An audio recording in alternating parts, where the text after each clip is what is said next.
What's up, everybody? Welcome to this episode of the Baseball Fanatic. I'm Audi84, the Baseball Fanatic, and I'm here to talk about another stadium, another week, another time.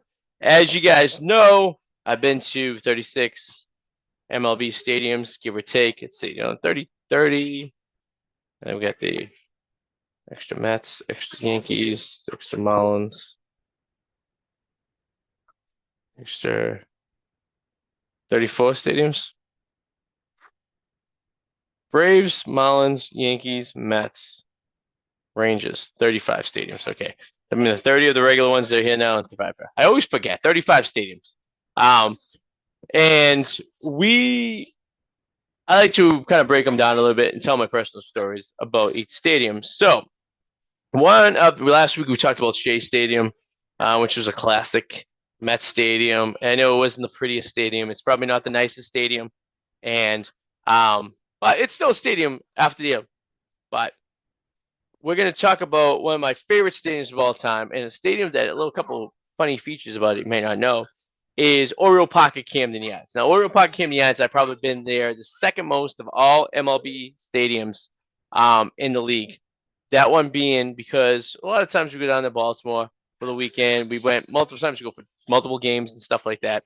But it was one of my favorite parks to go to. Baltimore is 8 hours from Boston. You can drive down there, have a cool weekend, and have a great time. So the park was actually broke ground in 1989. People don't realize that this stadium was a product of the 80s, essentially, for the start of construction. And it opened their doors on April 1992, 2 years before the strike. And that is significant because, and so it's funny that the Camden Yards was 2 years before the strike. And it's funny when you think about it because it's such an iconic stadium. They weren't building stadiums like this back in that time. In fact, they were coming out of the era of very little stadiums built in the 80s. The only stadium that I can recall that was built in the 80s was Rogers Centre in Toronto with the retractable roof. Prior to that, I can't recall any stadiums built in the 80s or for the 70s for that matter. Unless it was in the early 70s, because the late 60s and 70s were the times of the concrete donut that we all hate.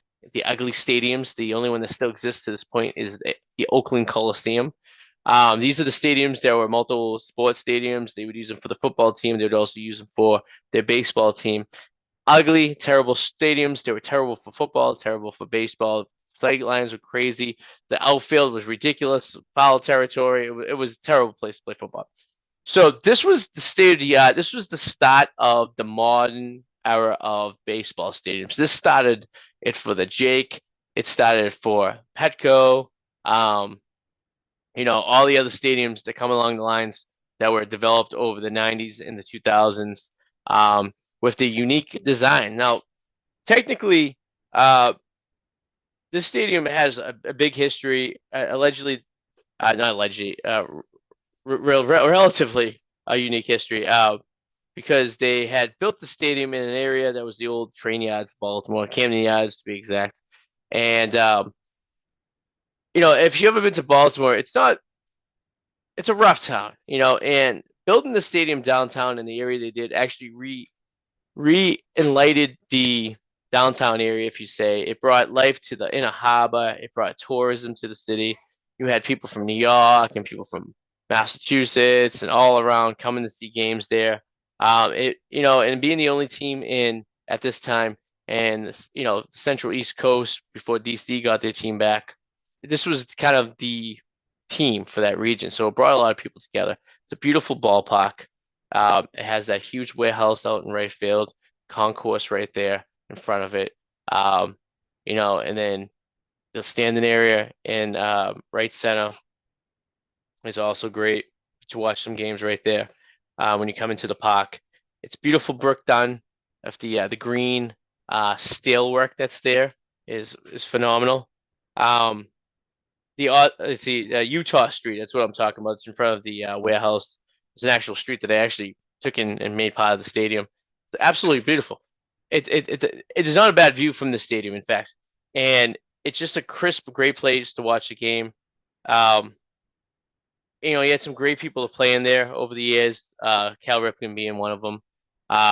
Really helped to certify the stadium, I guess. It's just a shame it's never been a World Series played here. Minimum playoff games at that matter, you know. But like I said, the first time I went to the stadium was in 2004. Um, 2005 actually. It was 2005, first time here, and it was a phenomenal time. I went to two games. I went to a Friday night game and a Sunday game, and the amount of Red Sox fans that came down for that game was awesome. I remember walking into the stadium and being my second stadium that I've ever been to. Of all the stadiums I've been to, it was very important to me to kind of like really take it all in, if you will, right? Because as you come in, it's a lot different than Fenway. It's a lot more, and the concourses are bigger, the seats are higher.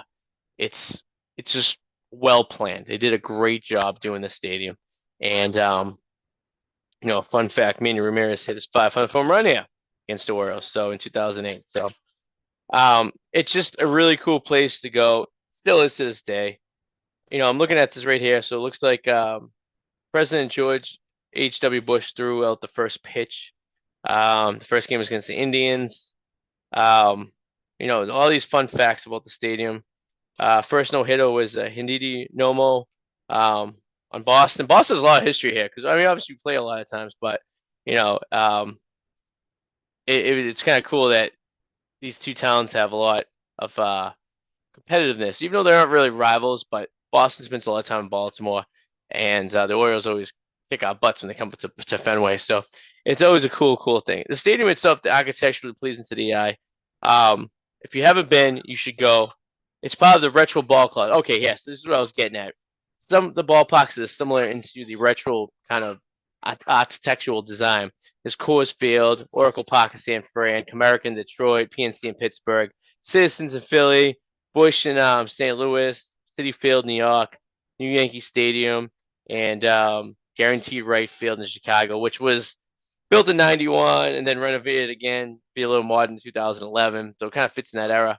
But during this time, like Guaranteed Rate, it doesn't even hold a candle to Camden Yards. I mean, the two stadiums are night and day, even though they're open a year apart from each other.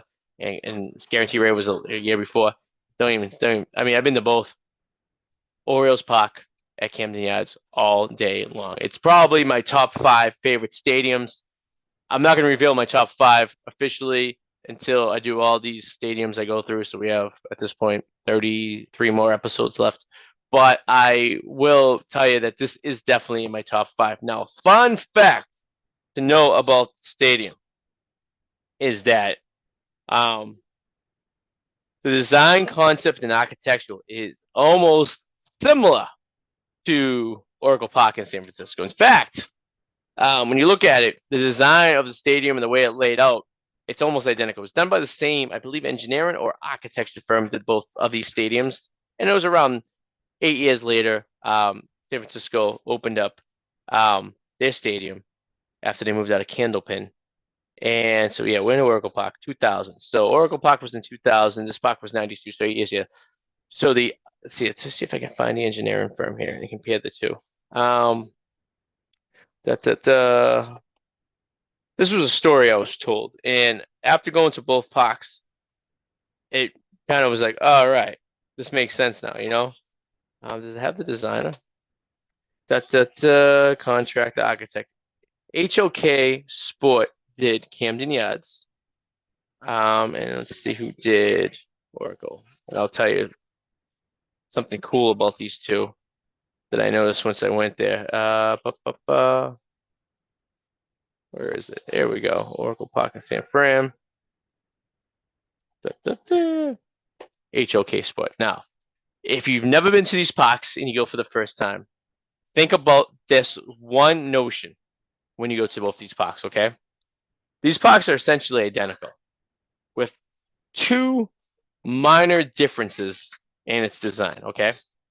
Now, Camden Yards, when you walk in at street level.